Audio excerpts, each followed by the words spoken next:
يا صباح الحلويات على احلى اخوات، ازيكم عاملين ايه؟ يا رب كده دايما تكونوا بخير وفي احسن حال. عايزه اقول لكم بقى كده قبل ما نبدا الفيديو ان انتوا وحشتوني كتير كتير من الفيديو اللي فات.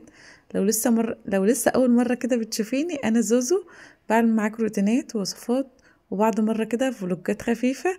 عايزه اقول لك بقى ان انتي شرف ليا وجودك معايا كده في القناه. احب اشكر كل حبايب قلبي اللي دخلوا معايا طبعا جديد، متحرمش منكم ولا من وجودكم معايا. اما حبايب قلبي بقى اللي معايا من زمان، طبعا دول اصحاب مكان ويشرفوا اي مكان كده وعلى راسي.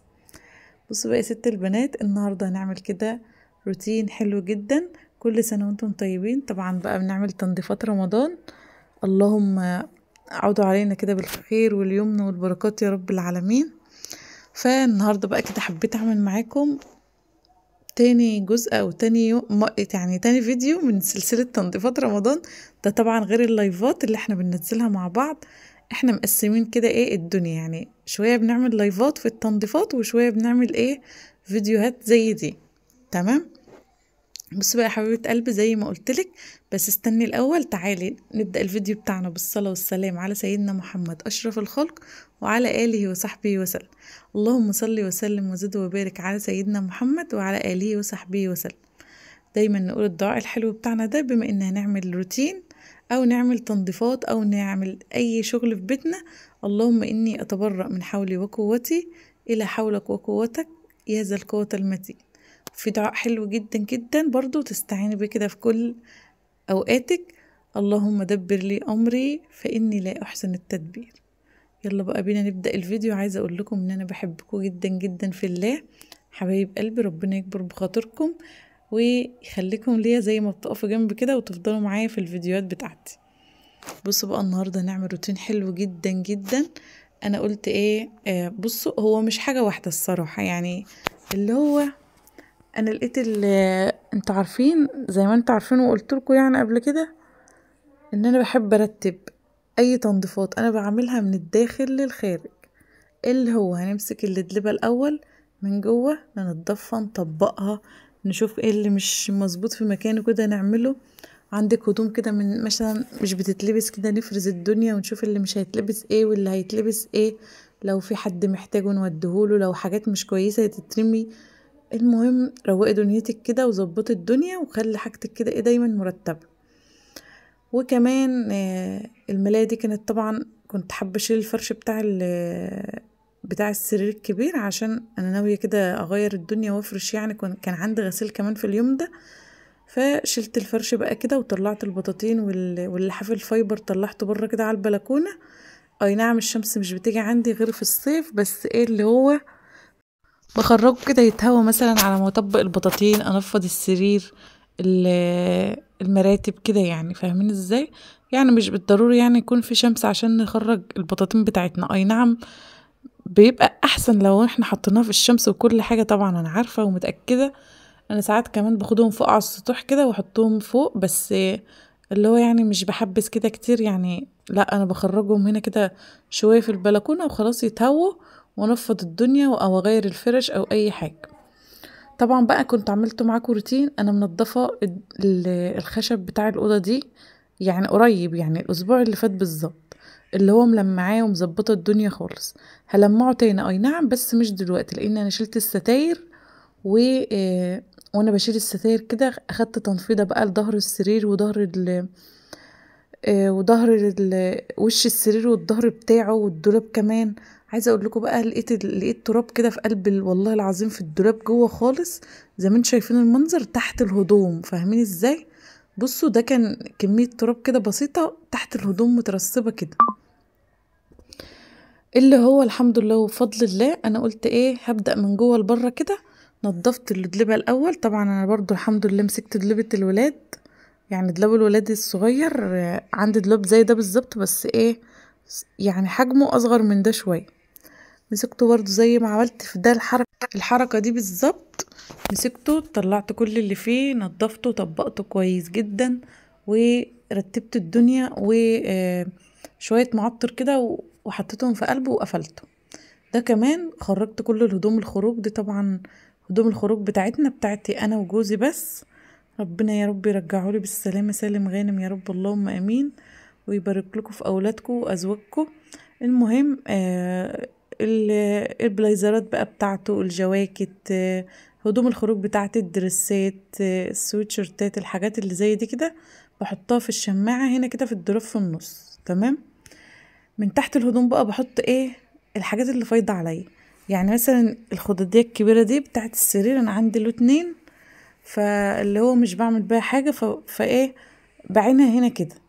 دي التكات برضو بتاعت الانتريه، برضو دي فاتحة شوية، فاللي هو بعينها كده لما ايه، لما مثلا يجي جوزي جاي او حاجة او عندي مناسبة او كده بطلعهم، فسايبة الايه الحاجات اللي هي الغامقة شوية. فاهمين قصدي ازاي؟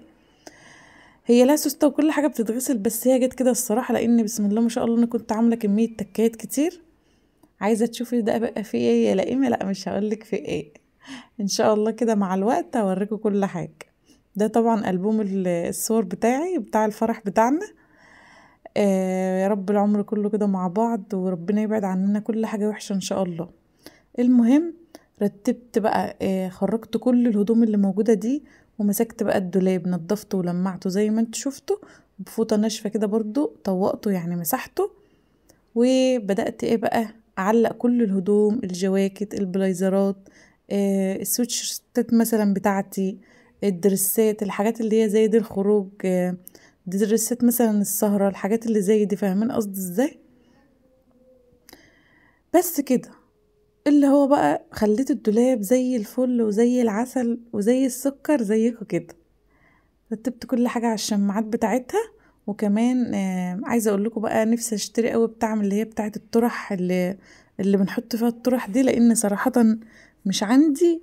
فاللي هو ايه، الطرح زي ما انتوا شفتوا هوريكم دلوقتي، بحطها في الدولاب بتاعي التاني اللي هو بتاع العبايات بقى، واللبس اللبس التاني العادي بتاعي. فعايزة اشتري لها كده واحدة. ده كمان اللي هي الأحزمة بتاعت الدرسات بتاعتي، فبرضه شلتها كده. ودي البضاهات لو انا طبقتها في الدولاب التاني، بتبقى ايه، باجي ادور على الحاجة مش بلاقيها، انما كده بتبقى موجودة عندي، يعني بتبقى قدامي. يعني لو انا هاخد اي درس بخرج البادي بتاعه. نضفت الدنيا من فوق ومن تحت. عايزة اقول لكم برضو انا فوق عملت، نزلت كده مناديل كده من فوق، 3 مناديل بس، مش عارفة هم مش هيوضحوا هنا ولا ايه. المهم نسيت اصور لكم شكلهم. نت... رتبت الدنيا خالص من تحت لفوق، وظبطت الدنيا، وعقمت بقى الدولاب كله زي ما انتوا شايفين بالمنظر الجامد قوي ده اهو. دي شكل المناديل اللي انا بقول لكم عليها، اللي هي تحت المفارش. ده مفرش اللي هو لونه موف شويه، ده مفرش كده ستان للاطفال، والتاني ده المفرش ستان للكبير. تمام. هنا بقى الحاجات اللي انا مثلا مش بحتاجها، سجادة صلاة جديدة لسه مثلا، ربنا ينولنا العمر يا رب وبيت الله الحرام، حد مداني مثلا وانا مش محتاجاها. حاجات يعني كلنا طبعا بيبقى في حاجات كده كراكيب يعني ايه مش محتاجينها، فاللي هو لازم ننظمها واحنا بنحطها. ونفس الحاجة هنا في الدولاب ده بقى، طبعا ده الدولاب ده خاص بيا انا، حاطه بقى فيه مثلا ده الطرح، هنا كده اهي دي الطرح، الجزء ده بحط فيه الفوط او البشاكير، الجزء ده بحط فيه الترنجات، كل ترنج كده بحطه بالبنطلون بتاعه. الدفايات برضو كل دفاية احطها في قلب البنطلون بتاعها، عشان لما تيجي تدور على حاجة كده تلاقيه. الجزء اللي تحت ده اللبس الصيفي بتاعي، طبعا انا بخليه بعيد كده عن ايدي. نسيت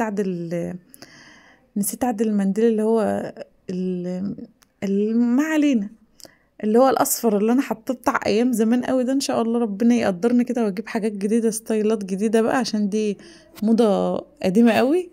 فاللي هو انا عماله الف الكاميرا ومش عارفه ان ده تصوير يوتيوب، فمش لازم يكون بالطول بالعرض، بس انا نسيت والله العظيم، مش مشكله اعذروني بقى.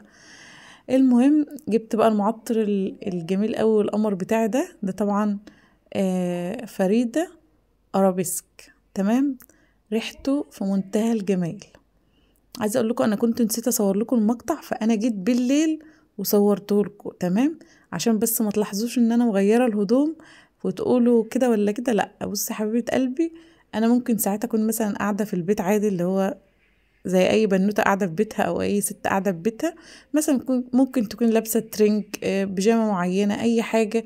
فاللي هو مثلا ايه، تيجي على بال ما تكملي الروتين، ممكن اغير، ممكن انزل، ممكن اروح لحماتي، ممكن اجي بالليل. يعني بصي ما تقوليش بقى مثلا ده انا حاطلك مقاطع تانية ومش عارفة ايه، لا كل ده بيبقى في مقطع واحد صدقيني. فاللي هو كل يعني مش عشان يعني انا مغيرة الهدوم يبقى لا جايبالك كل مقطع من شكل، لا يا حبيبة قلبي والله صدقيني. يعني على فكرة انا كان عندي شوية غسيل غسلتهم بعد ما غسلت بقى الايه الستاير عندي خلاص. طبعا بقى الستاير احنا لميناها المرة اللي فاتت ومسكناها نقعناها كده، وعملت ايه بقى، شطفتها الاول لما نقعتها كده في شوية في طبق يعني في الحمام او قدام الحمام عندي في مكان، ومسكتها الاول نزلت كل التراب اللي فيها مثلا او كده، وبعدين دخلتها بقى الغسالة خلاص. فطبعا ده برضو هعمله معاكم دلوقتي. مليت الغسالة بقى وكنت ناقعاهم من الفيديو اللي فات، فطبعا سبتهم لتاني يوم، مسكتهم بقى كده ايه صبنتهم وظبطت الدنيا خالص. وطبعا بقى هنا الشمس كانت حلوة جدا، ورحت مخرجة ال الفرش بتاع السراير، على الرغم ان الشمس مش بتنزل عليهم، بس والله العظيم صدقوني انا باجي اصلا ادخلهم الاقيهم دافيين، اللي هو فاهمين، الاقيهم كده دافيين يعني ما شاء الله. الشمس برضو بتبقى عاملة اشعة كده وتلاقوا الحاجة حلوة. طبعا بقى غدانا النهاردة كان بيض وبطاطس وكشري، وزي ما انتم شايفين كده عملت طبق سلطة وحتة مخللة، وكان ايه واليوم عدى يعني تمام. زي ما قلت لكم بقى انا كنت ناقعة الستاير، فاللي هو جبت بقى كده حاجة اسمها خلطة للغسيل، اللي هي بقى بتحط لي ايه برسيل جل على اوكسي على فانيش على شوية حاجات كده خلاص. وباكو اريا اللي انا بستخدمه، ومسكت الستاير غسلتها كلها تمام. المقطع ده انا بصوره لكم كنا احنا بالليل، كانت الساعة 9 بالليل تمام. كنت انا خلصت بقى غسيلي، كنت خلصت الستاير، كنت كل الستاير اللي انا بغسلها بروح مطلعاها في الصالة كده على الركنة او على الكنبة اللي في الصالة خلاص. هعمل ايه طبعا، مش هسيبهم محطوطين كده، لأ لازما لو مش هيباتوا على الحبل او لو انا مش هنشرهم على الحبل، لا انا هطبقهم تطبيقه كويسه عشان ما يتكسروش، لان انا لو حطيتهم كده هيتكسروا معايا. فاللي هو مسكتهم بقى طبقتهم تطبيقه حلوه كده وحطيتهم على ايد الكنبه لغايه الصبح، لان انا عندي البلكونه واطيه، ولو انا نشرتهم ان شاء الله الصبح اقوم مش هلاقيهم خلاص كده. فعايزه اقول لكم روتين النهارده خلص، يا رب يكون عجبكم. قومي بقى لسه بدري على فكرة، لو لسه مرتبتش حاجة رتبي دنيتك، نضفي كل حاجة. طبعا لسه انا هغسل فرش الارض، بس هستنى شوية كمان اخد هدنة كده، لان صراحة اليومين دوم تعبت واتبهدلت كده، فهستنى شوية علشان اكون شميت نفسي كده. وبما ان بقى كل حاجة اتغسلت مفيش غير فرش الارض بس، يوم كده يكون الشمس حلوة فيه او اسبوع يعني ما يكونش فيه مطر او اي حاجة اغسله. وده كان غدانا النهاردة. عايزة اقول لكم ان انا بحبكم جدا جدا في الله، واستنوني بقى في تكملة الروتينات بتاعتنا. استودعكم الله، مع السلامة.